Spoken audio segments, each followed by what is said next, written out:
magaalaa keenya maqaa cabsuudhaan cilee dugdee jirtu waan ta'eef kanatu natti dhagahamee haasa'uu barbaadee tananii kaleessa maal keessa jirra har'ama maal keessa jirra gamatu naadeen tumbal sadarkaa jalqabaa kaateetu baata humni magaalaa keenya ammamii isas wal madaalchisuu qabna. Dubbiin biyyaa, dubbiin sirnaa, dubbiin kaayyoo, dubbiin eenyummaa garaadhaa ol akka ta'e, biddeenaa ol akka ta'e, of wareeguudhaan ala ofii wareeguudhaan ofirra darbee Oromiyaa fi Itoophiyaa bilisoomsuu keessatti ashaaraan uummatni Amboo qabu baay'ee guddaadha. Dulli kun dhuguma rakkoo magaalaa Amboo hiikuudhaa fi waan kaleessa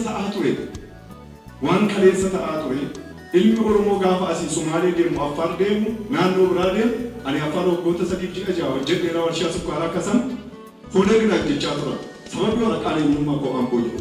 Yoo to'atamanii waan isaan baasantu jira jedhee olola adda addaa kan oofutu jira soba kun olola garaagaraa kan to'achiises kan tarkaanfii fudhates qaama garaagaraa deeggarsa gaafachuun kan raayyaa ittisa biyyaa akka jirutti ta'e mana maree nageenyaati jechuudha. Uummata keenya kan boossisu boruus tarkaanfii hin taansinee inuma fudhanna.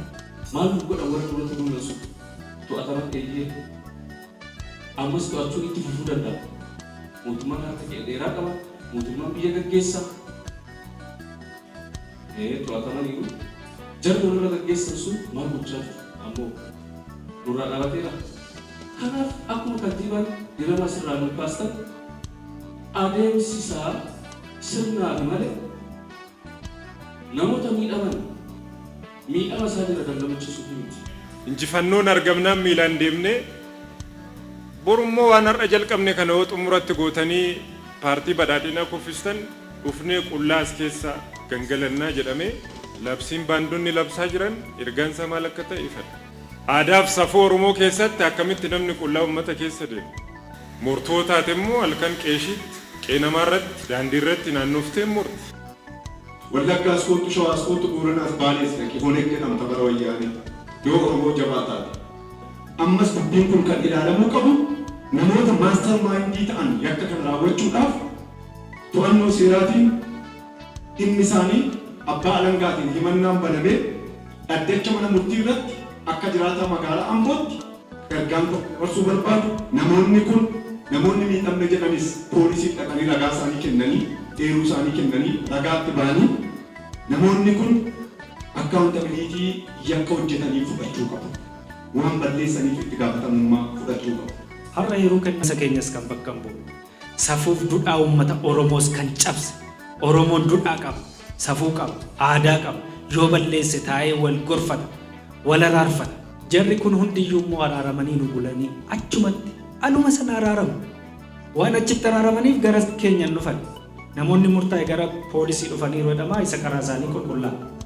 Olaantummaa seeraa isin mirkaneesse. Nuti baroota jijjiiramaa kana keessatti kallattii mootummaa irraa kennamu fudhachuudhaan hooggansi magaalaa kanaa fedhii uummataa qorachuun sana walitti daballee milkaa'ina isaatiif waan deemaa turre keessaa waan guddaa fi baay'ee murteessaan hojii nageenyaati.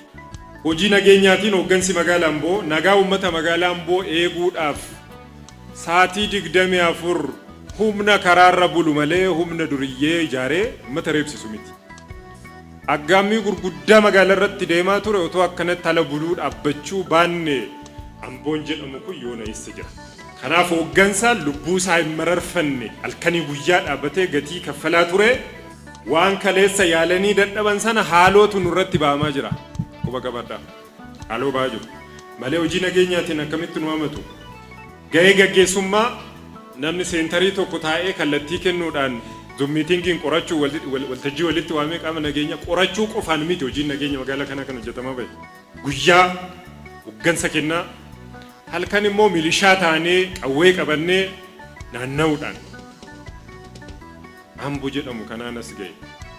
Karaa barbaadan qorattanii qulqulleeffachuu dandeessu warri shakkii keessa jiru jiraate.